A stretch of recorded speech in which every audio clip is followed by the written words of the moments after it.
दोस्तों आज के इस वीडियो में हम लोग GSTR 3B रिटर्न को पूरा डिटेल में कवर करने वाले हैं। आपको पता है कि GSTR 3B का बेसिकली जो यूज़ किया जाता है वो गवर्नमेंट को जीएसटी का पेमेंट करने के लिए किया जाता है। क्या होता है कि जब आप लोग GSTR 1 और जो भी अगर आपको अमेंड करना है GSTR 1A जब आप लोग अपलोड कर लेते हो तो फिर उसी का समरी आपका GSTR 3B में पहुंचता है। तो आपको वहाँ पर किस तरीके से अपने डेटा को चेक करना होता है ताकि आपका जो भी इनपुट है आउटपुट है उसका समायोजन भी आपका वहाँ पे होता है जिसे हम लोग ऑफसेट कहते हैं। तो ये कैसे होगा और अगर आपके ऊपर कुछ टैक्स की लायबिलिटी बनती है तो आप उसका जो चालान है वो किस तरीके से क्रिएट करोगे। तो आज हम लोग सब कुछ GSTR 3B के बारे में इस वीडियो में कवर करेंगे। तो दोस्तों वीडियो शुरू करने से पहले अगर आप हमारे चैनल पे पहली बार आए तो प्लीज़ आप हमारे चैनल को सब्सक्राइब जरूर कर लो क्योंकि मैं हमेशा टैली अकाउंट्स और टैक्सेशन के ऊपर इस तरह का वीडियोस लेकर के आता रहता हूं। तो चलिए दोस्तों आज का वीडियो हम लोग शुरू करते हैं। तो सबसे पहले आपको जीएसटी के पोर्टल पे चले आना है और यहाँ पे आपको सिंपली अपने यूजर आईडी एंड पासवर्ड से लॉगिन कर लेना है। लॉगिन करने के बाद कुछ इस तरह का डैशबोर्ड आपके सामने ओपन होता है। अगर आप ऑलरेडी GSTR 1 के रिटर्न फाइल किए हुए हैं तो यहाँ पर देखो आपको ये यहाँ पे ग्रीन कलर में दिख जाएगा कि GSTR 1 का रिटर्न आपका फाइल हो चुका है और यहाँ पे ये जो ऑरेंज कलर का दिखा रहा है ये आपका GSTR 3B के लिए है जो कि ये बता रहा है टू बी फाइल। ये अभी आपका फाइल नहीं हुआ है, फाइल होने को है। तो आपको स्क्रॉल करके नीचे चले आना है। अब हमें चले जाना है रिटर्न डैशबोर्ड में और यहाँ पर से आपको अपना जो भी फाइनेंशियल ईयर है वो आपको सेलेक्ट करना है, जो भी आपका क्वार्टर है। और यहाँ पर से अगर आपका क्वार्टरली है तो यहाँ पर हम लोग जैसे कि फोर्थ क्वार्टर का बनाने के लिए जा रहे हैं तो मार्च लेंगे और अगर आपका मंथली है तो इसमें से जो भी मंथ होगा वो यहाँ पर से आपको सेलेक्ट करना है, देन क्लिक ऑन सर्च।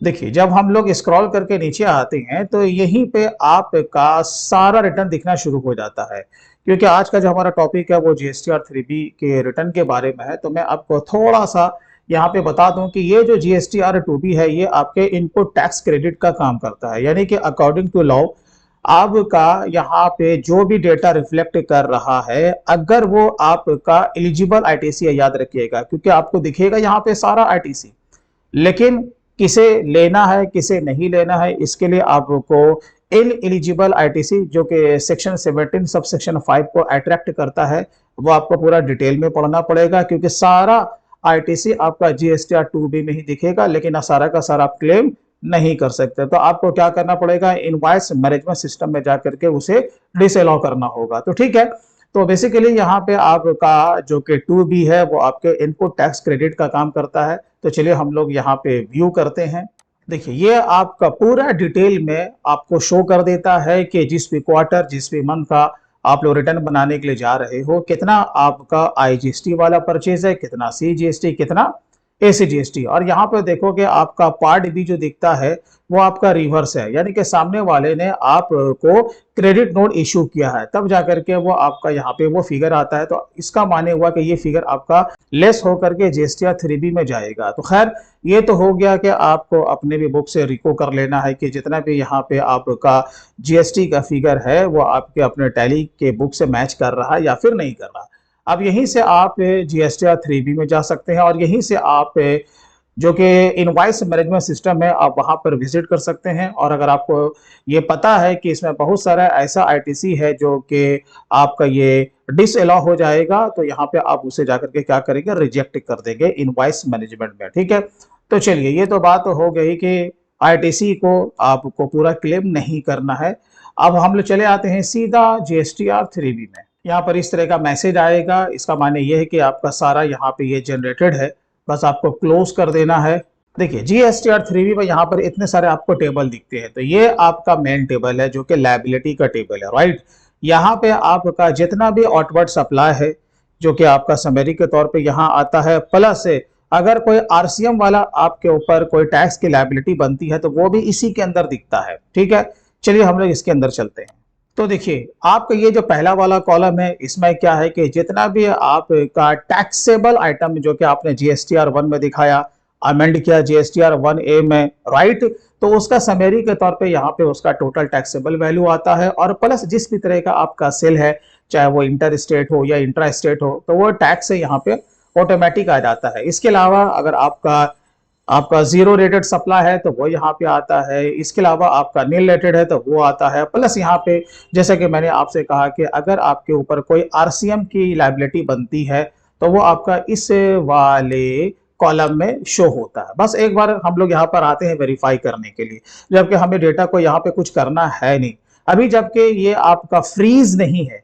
लेकिन हो सकता है कि आने वाले कल में कुछ अगर न्यू अपडेट आ गया कि आपका जीएसटीआर 3B का डेटा यहाँ पे फ्रीज हो जाएगा, तो फिर आप इसमें कुछ कर भी नहीं पाएंगे। और वैसे मैं आपको सजेस्ट करूंगा कि आपको यहाँ पे कुछ करना भी नहीं है। रीजन, क्योंकि जो जीएसटीआर 1 और 1A में आपने जो डेटा पुटअप किया है उसी का समरी यहाँ पे आता है। इस 3B में ज्यादा छेड़छाड़ करने की जरूरत नहीं है, ठीक है। बस इसे हम लोग क्या करेंगे भाई, कंफर्म करेंगे। तो ये तो हमारा पहला टेबल का काम हो गया। अब जो दूसरा टेबल जो हमारे लिए मोस्ट इंपॉर्टेंट है वो है टेबल नंबर 4, जो कि यहाँ पे आपको दिख रहा होगा, एलिजिबल आईटीसी, ठीक है। अब यहाँ में देखो ऊपर में ही समरी आपको बता रहा है कि हाँ भाई यहाँ पे आईजीएसटी आपका इतना है, सी जीएसटी और एस जीएसटी इतना है। देख लो ये वही फिगर है जो कि आपको वहां पे 2B में रिफ्लेक्ट कर रहा था, ठीक है। चलिए हम लोग इसके अंदर चलते हैं। अब यहां पर भी आने का मतलब क्या होता है कि आपको एक बार आकर के उसे देखना है और वेरीफाई करना है। अब जैसे कि अगर आप यहीं पर रह करके ही आप अगर किसी इनपुट टैक्स क्रेडिट को परमानेंट के तौर पर रिवर्स करना चाहते हैं तो यहाँ पर बी वाला आपका ये कॉलम अलाउ करता है। यहाँ पर देखो सेक्शन 17 सब सेक्शन 5 है, ठीक है। आप यहाँ पे जो भी फिगर डालोगे वो आपका आईटीसी रिवर्स हो जाएगा। चलिए यहाँ पे जब हम लोग जो भी एक्शन लेते हैं ऑफ कोर्स हम लोग उसे क्या करते हैं भाई, कंफर्म करते हैं। तो यहाँ पे जो भी आप एक्शन लीजिएगा बस आपको फाइनली कंफर्म पे क्लिक कर देना है। चलिए तो दो टेबल हमारे लिए मोस्ट इंपॉर्टेंट था, और बाकी ये जो आप देख रहे हो कि आपका जो इंटर स्टेट सप्लाई है वो इसी का पार्ट यहाँ पे अलग से वो शो करता है। ऐसा नहीं है कि ये जो आपका यहाँ पे दिखा रहा है वो आपका अलग से है, ठीक है। तो ये आपका इसी का डिटेल यहाँ पे आता है, राइट। तो चलिए अगर ये इतना सभी अगर आप काम कर ले हो तो फिर आपका जीएसटीआर 3B आपका एकदम रेडी है। अब आपको क्या करना है कि बस फाइनली आपको इसे सेव कर लेना है। चलिए जब सेव हो जाए तो प्रोसीड टू पेमेंट पे आपको क्लिक कर देना है। अब मामला आपका यहीं पे फंसता है और यहीं पे लोगों को दिक्कतें भी आती हैं कि जो भी हमारे ऊपर टैक्स की लायबिलिटी बन रही है इंक्लूडिंग रिवर्स चार्ज मैकेनिज्म, क्योंकि आरसीएम का भी आपका लायबिलिटी यहाँ पे आपका शो हो जाता है। चलिए ठीक है, अब जो भी हमारे पास इनपुट टैक्स क्रेडिट है वो आपको इस वाले कॉलम में दिख जाता है, ठीक है। तो यहाँ पर देखो ये जो ऑफसेट है आपका जीएसटी का पोर्टल ऑटोमेटिक करता है। तो यहाँ पे जितना भी आपके पास आईटीसी है इनपुट टैक्स क्रेडिट के तौर पे वो यहाँ पे आपको क्या करता है, वो ऑफसेट कर देता है। तो यहाँ पर देखो जो भी आपके पास फिगर था उसने यहाँ पे पूरा का पूरा उसे ऑफसेट कर दिया। उसके बाद जो सी जीएसटी था उसे भी ऑफसेट कर दिया। उसके बाद जो एस जीएसटी था उसने यहाँ पे उसे ऑफसेट कर दिया। तो यहाँ पर आप देख सकते हो कि 1,47,608 रुपये का हमारे ऊपर टैक्स की लायबिलिटी बनती है, ठीक है। और यहाँ पे ऑफसेट यहाँ पे तो हो गया, लेकिन ये देने के बाद भी आप यहाँ पे देख सकते हो कि हमारे ऊपर 62,173 रुपये का टैक्स की लायबिलिटी बनती है। इसका माने हमारे पास आईटीसी है ही नहीं, ठीक है, आईटीसी नहीं है। तो इसका माने यहाँ पे आपको चालान को क्रिएट करना होगा। एक चीज और मैं इंपॉर्टेंट बता दूं जो कि चेंजेस आया है। चेंजेस आपका ये है कि यहाँ पे आपका ये जो सी जीएसटी है और यहाँ पे जो एस जीएसटी है जैसा आपको दिख रहा है ये सिस्टमेटिक वैसे ही ऑफसेट होता है, ठीक है। पहले क्या होगा कि जितना भी आपके पास आईजीएसटी होगा वो पहले क्या करेगा, उसे यूज करेगा जितना भी होगा, ठीक है। तो जितना हमारे पास था यानी कि 38,669 रुपये उसने यहाँ पे यूज कर लिया। उसके बाद पारी है सी जीएसटी का, उसके बाद नंबर है एस जीएसटी का, ठीक है। वो अपने से फिगर वहां पे पकड़ता है, लेकिन अब सी जीएसटी और एस जीएसटी को हम अपने हिसाब से फिगर को डाल सकते हैं, ठीक है। पहले जबकि ऐसा नहीं था तो हम यहाँ पे उसे चेंज भी कर सकते हैं, ठीक है। अगर हमारे पास यहाँ पे बैलेंस होता तो मैं आपको करके भी दिखाता, लेकिन हमारे पास तो बैलेंस नहीं है। लेकिन अगर आपके पास अगर होता है तो आप इसको यहाँ पे चेंज कर सकते हैं, यानी कि अपने तरफ से आप सी जीएसटी के फिगर या एस जीएसटी का फिगर जिससे आपको ज्यादा रखना कम रखना है आप अपने एंड से कर सकते हो, लेकिन आईजीएसटी में आप कुछ नहीं कर पाओगे, ये आपको ध्यान रखना, ठीक है। अच्छा जी, अब यहाँ पे आपको क्या करना है कि हाँ भाई मेक पेमेंट या पोस्ट क्रेडिट टू लेजर पे आपको क्लिक कर देना। ये देखिए जैसे हम लोग क्लिक करते हैं यहाँ पे मैसेज आएगा, एग्री एंड कंटिन्यू पे आपको क्लिक कर देना है। यहाँ पे आपका ये मैसेज आएगा, भाई साहब आपके पास तो आईटीसी का बैलेंस है ही नहीं, तो ये आपको कहाँ लेके जाएगा, चालान को क्रिएट करने के लिए लेके जाएगा। बस आपको इस पे यस पे क्लिक कर देना है। तो यहाँ पर आप देख सकते हो कि IGST के तौर पे 62,173 रुपए का आपका यहाँ पे चालान क्रिएट हो चुका है।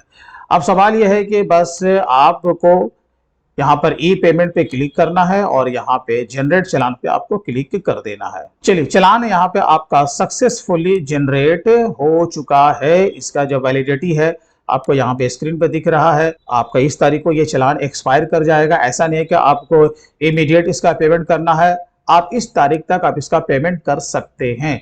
बस आपको स्क्रॉल करके नीचे चले आना है और यहीं पे आपका यहाँ पे मोड ऑफ पेमेंट का ऑप्शन दिया हुआ है कि आपको किस तरीके से इसका पेमेंट करना है।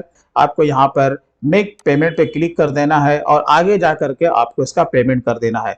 जैसे ही सक्सेसफुली आपका पेमेंट होगा, फिर जब आप GSTR 3B में आप इसे ऑफसेट करोगे तो ये आपका सक्सेसफुली ऑफसेट हो जाएगा और फिर आपका EBC या फिर DSC के थ्रू आप इसे अपलोड भी कर पाओगे। तो दोस्तों, मैंने आपको शुरू में ही कहा था कि GSTR 3B का जो रिटर्न होता है वो बेसिकली पेमेंट के लिए होता है। तो इस तरीके से आप GSTR 3B के रिटर्न आप समझ करके आप अपलोड कर सकते हैं। दोस्तों, वीडियो अच्छा लगा हो तो कम से कम आप इसे लाइक जरूर करें और इसी तरीके से अगर और भी डिटेल में आप टैली, GST और अकाउंट्स में हर तरह का काम सीखना चाहते हैं और इस फील्ड में अपने फ्यूचर को ब्राइट करना चाहते हैं तो आप हमारे tally and taxation mastery course में भी इनरोल कर सकते हैं। इसके लिए हमारे ऑफिशियल वेबसाइट theaccounts.in को आप विजिट कर सकते हैं। मैं अपने वेबसाइट के लिंक वीडियो के डिस्क्रिप्शन में दे दूंगा। तो चलिए दोस्तों, फिर मिलते हैं किसी दिन इसी तरह के इंटरेस्टिंग वीडियो के साथ। तो तब तक के लिए take care and bye bye.